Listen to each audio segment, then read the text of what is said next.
As a Hungarian girl moving from Hungary to the Netherlands, I know, oh yeah, I'm fine. I know exactly how it feels to have homesickness and how it feels just wanting to jumping on a plane, but you cannot because of your work, because it's expensive, or because you just don't have the time for it. But I have some tips that can help you technically tackle homesickness even if you cannot see your family or your friends. And what can you do just to make this period for yourself easier? Because at the end of the day, there will be some time when you can go home, and I can guarantee you that.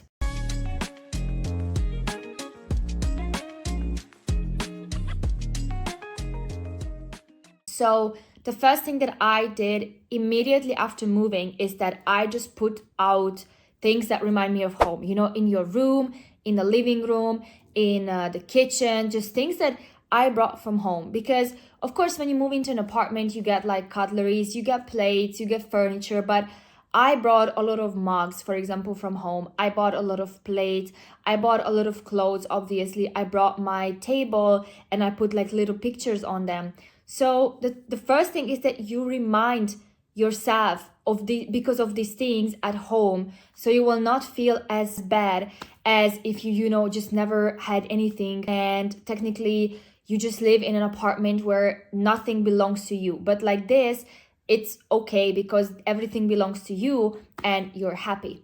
The second thing is that do not forget that we're living in a 21st century. So you can always call your family. You can always just jump on FaceTime with them. You can always just, text them. Because luckily, because of the internet, you're able to call them every day. You are even able to see them. And I know it's not the same.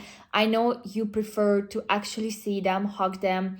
But at the end of the day, it's still better to call them than, if you were just, I don't know, couldn't even text them because there's no internet, or couldn't even send them a message because, I don't know, they live in a place where there's no internet. So remind yourself that whenever you miss someone, just give them a call. Just basically, send them a message. Let them know that you think about them. And they will also sometimes send you a message, I hope, and they will let you know that they are thinking of you. The third thing was that I was looking for things in this country that are similar to home. So, of course, this fairly depends on where you're from and where you move. So, for example, in my case, there are some Hungarian shops, for example, in Amsterdam, where I can go to buy things that I use at home. There are some things that I can use also here that I use at home. And luckily, there are a lot of Hungarian people also living in the Netherlands. So, for example, I had some people at school, I had some people at work, and that just gives me a good feeling. But for example, if you move from, I don't know, America to Australia, I don't know if you're gonna have the same like experience than I did, because relatively my two countries, like Hungary and the Netherlands, are very close by. So, for me, it's easy to see resemblance between the two countries than if you move from one globe, like one continent, to another one. But at the same time, I believe that because now we're living in a more globalized world, it's more possible for you to see basically things around you that can remind you of home.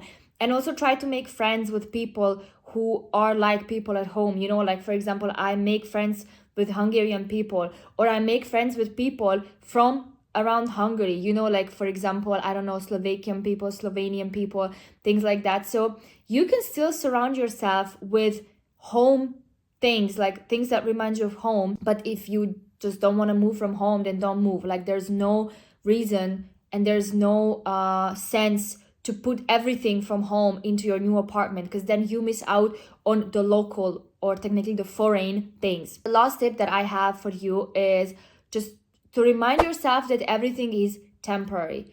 So now, for example, it's Christmas time, right? So you can always go home to see your family.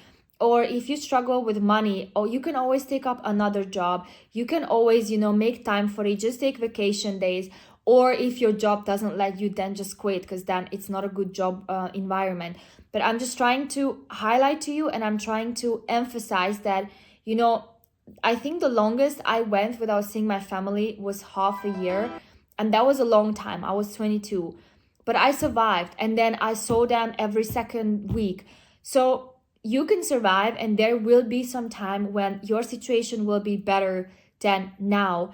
You just have to keep pushing through, and you just have to remember that if you need to reach out to someone, you can reach out to me, you can reach out to your friends, you can reach out to your family.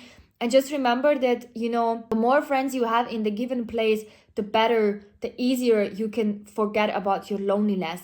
And just remember that everything is temporary, and you will see your family soon. Thank you guys so much for watching. I hope you enjoyed this video. Don't forget to like this video and subscribe to my channel if you don't want to miss out on any more Sunday chats. I'm gonna see you guys in my next video. Bye bye.